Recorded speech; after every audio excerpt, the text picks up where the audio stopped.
Bom, nessa parte aqui agora do versículo 17, ele vai usar uma ilustração que é riquíssima, que ele vai falar de uma árvore que são as oliveiras. A gente conhece as oliveiras, todo mundo que lê a Bíblia sabe quantas passagens falam sobre as oliveiras, e aqui Paulo vai, de uma forma muito inteligente, ele vai usar a figura das oliveiras. Ele vai dizer que existem dois tipos de oliveira. A oliveira brava e a oliveira cultivada. A oliveira brava é aquela que não gerou fruto. Ela tipicamente, ela nem a sua madeira ela é útil, mas ela é uma oliveira. E existe uma oliveira cultivada, aquela que dá azeitona, que produz o azeite, os óleos. Então, ambas são oliveiras. Só que uma é chamada oliveira brava, do qual nada se aproveita dela, nenhum óleo, não produz a própria azeitona. E diz que a oliveira cultivada não, essa é rica, sua madeira é aproveitada, ela produz o seu fruto, os óleos que são extraídos desse fruto. Então ele vai usar a figura dessas da oliveira com dois tipos de categoria de oliveira, vou chamar assim. E essa é uma árvore típica daquela região ali do litoral do Mediterrâneo, então você encontra ela em vários locais aqui do Mediterrâneo. E olha a ilustração que ele vai fazer com relação às oliveiras para explicar o plano de Israel lá na origem em Abraão e os gentios hoje se juntando a esse plano. Olha a interpretação que Paulo dá. Começa no versículo 17. Diz assim: se porém alguns dos ramos foram quebrados, e se tu, sendo oliveira brava, foste enxertado em meio deles, e te tornaste participante da raiz e da seiva da oliveira, não te glories contra os ramos. Porém, se te gloriares, sabe que não és tu que sustentas a raiz, mas a raiz a ti. Dirá, pois, alguns ramos foram quebrados, para que eu fosse enxertado. Bem, pela sua incredulidade foram quebrados. Tu, porém, mediante a fé, estás firmes. Não te ensoberbeças, mas teme. Olha o que ele está dizendo. Era muito comum para quem cultivava esse tipo de planta, de árvore, você pegar um determinado galho de uma oliveira brava e enxertar ela numa oliveira cultivada. O que acontecia? Esse galho enxertado, ele conseguia se adaptar à oliveira cultivada e a própria seiva voltava a passar e ela toda se juntava a essa oliveira cultivada e ela permitia, ou seja, se tornar uma coisa única. A gente vai ver um pouquinho mais na frente que até um próprio galho de uma oliveira cultivada quebrado poderia ser enxertado de novo numa oliveira cultivada e ela voltar a produzir. Paulo está usando a ilustração da oliveira cultivada como sendo aqueles que são oriundos de uma promessa lá de Abraão. Ele não está dizendo que é da descendência genética de Abraão. Lembra que a gente falou sobre nós somos descendentes judeus pela promessa. Então ele está dizendo o seguinte: a oliveira cultivada, aquela que produz, são todos aqueles que entenderam o plano de salvação e estão ali, desfrutando desse plano de salvação. Ele está dizendo também que Israel, essa oliveira cultivada, em algum momento alguns ramos foram quebrados e foram enxertados nessa oliveira cultivada ramos de uma oliveira brava, que não deu fruto, que não produzia muita coisa, só que agora, enxertada na oliveira cultivada, ela está produzindo fruto, ela se torna uma coisa só. Essa é a ilustração que ele aplica para judeus e gentios. Ele diz que Israel, sim, é a oliveira cultivada, lá predestinada para, através dele, chegar a nós, o Messias. E está dizendo o seguinte: esses que rejeitaram o Messias foram galhos quebrados. E agora galhos que não produziram nada, ou seja, que eram lá da oliveira brava, estão sendo enxertados nessa oliveira cultivada e estão se tornando uma coisa só. Tem uma ilustração que mostra um galho preso um no outro, que depois com o tempo ele vai crescendo, se torna uma coisa só, e a própria árvore se torna uma coisa só. Você não consegue mais discernir emendas, né? Você vê que de fato a natureza adaptou aquilo ali e se torna uma única árvore. E Paulo vai usar essa ilustração para mostrar como os gentios foram enxertados nesse plano de salvação. Claro que isso está previsto desde o início, mas ele está mostrando para Israel, olha, inclusive, a gente vai ver um pouquinho mais embaixo aqui, que até os galhos quebrados da oliveira cultivada podem ser novamente enxertados mediante a fé, a promessa pela fé, que a gente viu em Abraão. Então, dando sequência na leitura, olha o que ele fala. Vamos no versículo 20 em diante. Bem, pela sua incredulidade foram quebrados. Tu, porém, mediante a fé, está firme. Não te ensoberbeças, mas teme. Paulo também tinha uma preocupação de que os gentios não é menosprezassem, mas que se achassem melhores do que os judeus por terem discernido o caminho. Ele fala, olha, não pense que você é melhor porque você foi enxertado na oliveira cultivada, porque o fundamento é o tronco, é a raiz, é quem leva a seiva. Né? A gente viu aqui no que a gente leu, no versículo 18 e 19, ele está dizendo, olha, galhos são galhos, a origem, o tronco e a raiz é que é o fundamento da árvore. Então ele fala, se ele não poupou, e toda vez que Deus fala assim, se ele não poupou, é porque existia um caminho predestinado de salvação. Ou seja, não adianta você querer ir pela lei, não adianta você querer ir por outro caminho que não tem. Então ninguém vai ser poupado se escolher um outro caminho. Mas se de fato você seguir Jesus Cristo, aí sim a graça e a misericórdia te alcança. Então é importante entender que no versículo 21, quando ele fala, porque se Deus não poupou os ramos naturais, também não te poupará. Não te poupará quem? Você que é ramo da oliveira brava.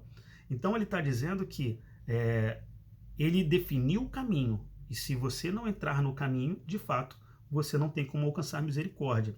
É o que Paulo está dizendo. Versículo 22. Considerai, pois, a bondade e a severidade de Deus para os que caíram. Severidade, mas para contigo a bondade de Deus.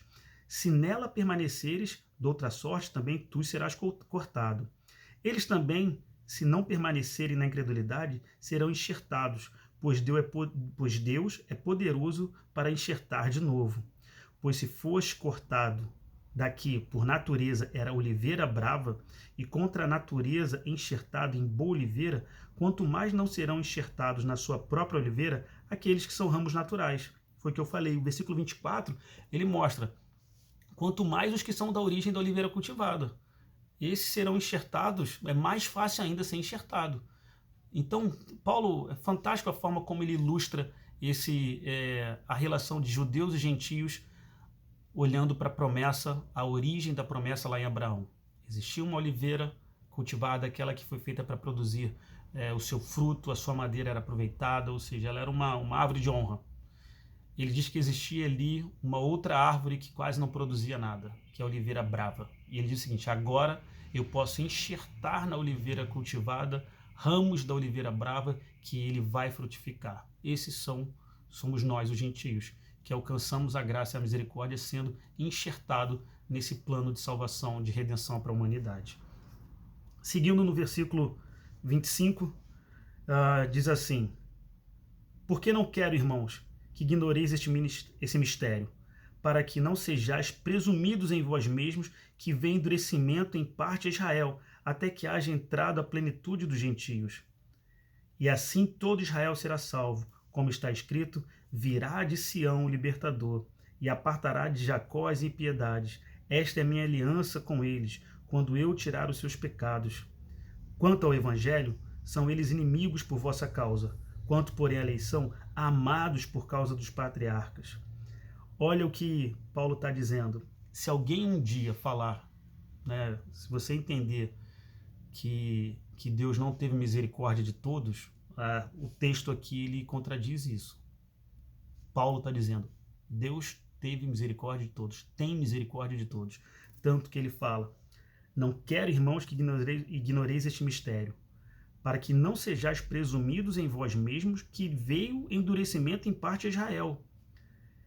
Versículo 26, e assim todo Israel será salvo, ou seja, haverá salvação para todos. Todos terão direito à salvação. Deus fez um plano para que todos pudessem ser salvos. Lá no versículo 32, como a gente leu no início, diz que a fim de usar de misericórdia para com todos. Então está muito claro que o libertador que viria de Sião, ou seja, que viria de Israel, ele veio para salvar a todos. E aí no versículo 29 ele fala algo que é muito interessante, também muito controverso em alguns debates teológicos, mas que diz, porque os dons e a vocação de Deus são irrevogáveis. Ora, a salvação é o dom de Deus. E se ele fala que o dom e a vocação de Deus são irrevogáveis, ou seja, o revogável é aquilo que eu dou e eu não vou tirar mais, ele está dizendo, se você encontrou esse caminho, você encontrou a salvação. Eu não tenho mais por que tirar isso. Ele está dizendo para a igreja aqui, se você encontrou o caminho que foi posto pelo libertador que veio de Sião, ele está dizendo, você encontrou esse caminho, isso é irrevogável. Agora essa vocação é sua, eu não tiro mais ela. Ou seja, você alcançou o caminho que eu tinha separado para a reconciliação do homem. Então, versículo 29 diz, porque os dons e a vocação de Deus são irrevogáveis. Que a gente possa tomar posse disso, de fato. Não é o teu comportamento, não é a tua luta pelo pecado que vai fazer com que você tenha dúvida da sua salvação. Isso é muito importante. Não tenha dúvida da salvação que você alcançou em Cristo Jesus. Não é por conta da tua luta contra o pecado, ou às vezes por um comportamento, ou às vezes por um descuido que você vai perder a sua salvação. Isso não existe. O sacrifício de Cristo que você reconheceu e você aceitou, ele cobriu a tua história lá atrás de pecado, e o que virá pela frente, ele por amor já também te perdoou. Então não deixe nada vir na sua mente dizendo que a salvação é como se fosse um botão de liga e desliga. Ora eu estou salvo, ora eu não estou salvo. Eu me comportei mal, agora eu não estou salvo. Isso é uma baita heresia. Na verdade, a salvação em Cristo Jesus, ela te alcançou e ela é para sempre. A não ser que você rejeite a salvação e não queira mais Cristo Jesus como Senhor e Salvador da sua vida, que eu acho pouco provável. Não vai ser o seu pecado que vai te afastar de Deus. Pelo contrário, Cristo veio agora para manter essa conexão permanente, independente do seu pecado. Cabendo a nós, sim, lutar dia após dia contra o nosso pecado e o nosso comportamento que nos afasta de Deus em alguns momentos. Mas ele não se afasta de nós. Seguindo na sequência, versículo 30, que diz, porque assim como vós também outrora fostes obedientes a Deus, mas agora alcançaste misericórdia à vista da desobediência deles. Assim também estes agora foram desobedientes, para que igualmente eles alcancem misericórdia à vista que vos foi concedida. Como a gente já leu anteriormente, porque Deus a todos encerrou na sua desobediência, a fim de usar de misericórdia com todos. Então ele está dizendo que... O que ele está falando aqui? Ele está dizendo o seguinte, que o passado de desobediência de Israel, de fato, afastou Israel de Deus. Mas agora ele está dizendo o seguinte, há uma reconciliação em Cristo Jesus. Né? E essa misericórdia veio para todos.